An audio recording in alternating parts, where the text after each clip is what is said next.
वालेकुम दोस्तों की हाल चाल है जनाब। तुसी देखते पे हो अपना देश पंजाब टीवी ते मैं तुहाडा मेज़बान मोहम्मद नदीम खरल। सब तो पहले अपने चैनल को करना है सबसक्राइब ते बेल आइकन ते क्लिक करना है। एक अच्छी ते बेहतरीन वीडियो दा नोटिफिकेशन हमेशा तरह वीरां नूं मिलदा रहे, वीर वेखते रहन। अज फिर अल्लाह के खास फजल नाल लैके हाज़र हां जनाब एक प्योर नीली दा बेहतरीन और नायाब तोहफा जिहदा इंशाअल्लाह कोई सानी नहीं, अल्हम्दुलिल्लाह बेहतरीन ते नायाब और खास तो खास प्योर नीली है। इन कोई 1% भी बंदा कहे कि मैं नीली दी रत पित नहीं, असी जनाब नौकर ताबेदार इंशाल्लाह हर बंदे की गल सुनांगे जो बंदा सानू गल सुनाना जानता होएगा। कतरी कतरी मैं सेरे सफेद चिट्टी अख है, एक एक जनाब वेन मैं दी नज़र आती है और मैं पूरी बरीक खास चिश्तियां दे घर दी है। अल्लाह के खास फजल नाल कोई ये दो राय नहीं, कोई वादा कोई घाटा नहीं, पूरी बरीक मैं पूरी नस्लों वाली जातां वाली मैं दूजड़ मैं कोई अग्गा पिछा करके टाइम नहीं लाए, कोई वादा घाटा नहीं। जिहड़ी चीज़ जेन्युइन होएगी इंशाल्लाह वो दसांगे। घोड़े वर्गी हड्डी मैं खुड्डा पुट्ठा नस्लां जातां तुहाडे सामने रुग रुग दा सोहना थन ते सारियां गल्लां अल्लाह दे फजल नाल कैमरे की निगाह दे विच विखाई जांदियां ने और इंशाल्लाह असीं विखावांगे। लैने देने मुकद्दर ने माशाअल्लाह पूरा लाटूआ रंगा सोहना ते रसगुल्लियां वर्गा थन लग्या होया है। जोटी नूं जोटी जनाब दूजे ने सजरी जनाब सूई है, पिछे दे कट्टी है 2 दिनों की, मगर जनाब कट्टी ते 3 दिन की सूई है। ये सारियां गल्लां मालिक दसेगा, बल्कि मझ बरीकियां दे विच नस्लों दे विच खानदानां दे विच हर चीज़ अपनी आप खुद दसती है इंशाल्लाह। ये कोई दो राय नहीं। मैं चिट्टी अख कतरी कतरी मैं सिर कोई तुन्नी कोली तो बिल्कुल साफ और माशाल्लाह कद कबाड़ा ते बरीकियां पूरियां मैं खुड्डा तुसी आप तसली करनी है, मैनू हड्डियां की तसली करनी है कि मैं किसी पासों में नीली तो बाहर नहीं। बाकी कैमरा हर चीज़ बेहतरीन तरीके से दिखाता है और तुहाडी नज़र कैमरे तो भी ज़्यादा तेज़ है और तुसी अपनी तसली दे नाल हर चीज़ रख देते बना रख पैरा को।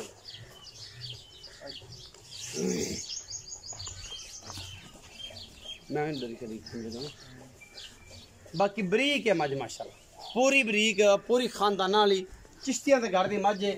चिश्ती ब्रीड दे विचों इंशाल्लाह कोई फर्क ही नहीं। किसी पासों कोई दोस्त कहे कि यार घर बार दी नहीं, चिश्तियां दे घर दी नहीं, असीं इंशाल्लाह घर बार भी विखावांगे, पूरी तसल्ली भी करावांगे। पूरी बरीक और पूरी डंके दी चोट ते नायाब तोहफा है अल्हम्दुलिल्लाह। बाकी नस्लों जातों कोई कमी कुताई नहीं। दुध पुत्र नसीब दा मैं क्वालिटियां ते जातां बड़ियां ने, लैने देने मुकद्दर ने। ये चीज़ मुकद्दरां नाल दुध पुत्र तुसी आप मझ नूं बनाना है, आप इहदा खानदान आप इहदा दुध वधाना है, सारा कुछ करना है। पिछे कट्टी करना मैं कट्टी विखाओ, मालिक ने करी सारी गल्लां कोई दसणगे दे बारे सारी गलबात। अस्सलाम वालेकुम जी। वालेकुम अस्सलाम। चाचा जी की हाल चाल? ठीक ठाक अल्लाह दा करम। चाचा शबीर नाम है जी? जी जी।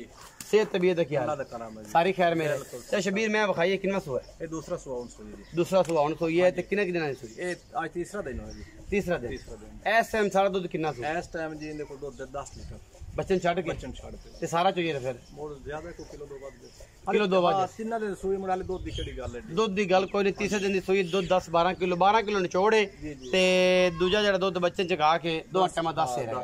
चाचा जी मुनासिब जी कीमत कराइए। मैं थोड़ी बाकी चिश्तियां दी घर दी या गल्लां नहीं जी माई दा मोल ता सैसरा है बाकी मुनासिब। मैं आख्या कि मैं चिश्तियां दे घर दी है या बाहर चिश्तियां दे घर दी? कोई बंदा घर बुआ वेखे मैं ना जिम्मेवार साहब बखाओगे इंशाल्लाह हर शय। हुन मुल भी गल करो तो प्यार ना करया है 3.5 लाख। चाचा जी मुनासिब करो, मैं थोड़ी कमजोर है तुहाडी। बरीक मैं ना दरियात करन वाली मझ है, मैं है बरीक अखां वाले बेली वेख लैणगे ये तो कोई शक नहीं। फिर भी मुनासिब जी गल करो, पक्की गल करो। 40 दा मैं 3,40,000 ਇਹਦੇ ਵਿੱਚ ਕੋਈ ਭਰਾ ਹੋਏ ਚਾਹ ਪਾਣੀ ਹੋ ਜਾਸੀ 19 ਵੀ ਹੋ ਜਾਸੀ ਕਿ ਜ਼ਿਆਦਾ ਹੋ ਜਾਸੀ? ਨਹੀਂ ਬਸ 19 ਵੀ ਹੋਸੀ। 3,40,000 ਰੁਪਏ ਫਾਈਨਲ ਜੀ ਇਹਦੀ ਡਿਮਾਂਡ ਹੈ। ਉਹਦੇ ਵਿੱਚ ਲਾਡ ਪਿਆਰ ਵੀ ਹੈ थोड़ा जिहा इन्ना सारा। बाकी वीडियो अच्छी लगे वीडियो को लाइक शेयर ते कमेंट जरूर करने ने, अपनी राय नाल जरूर आगाह करना है। पाकिस्तान जिंदाबाद, पाक आर्मी हमेशा।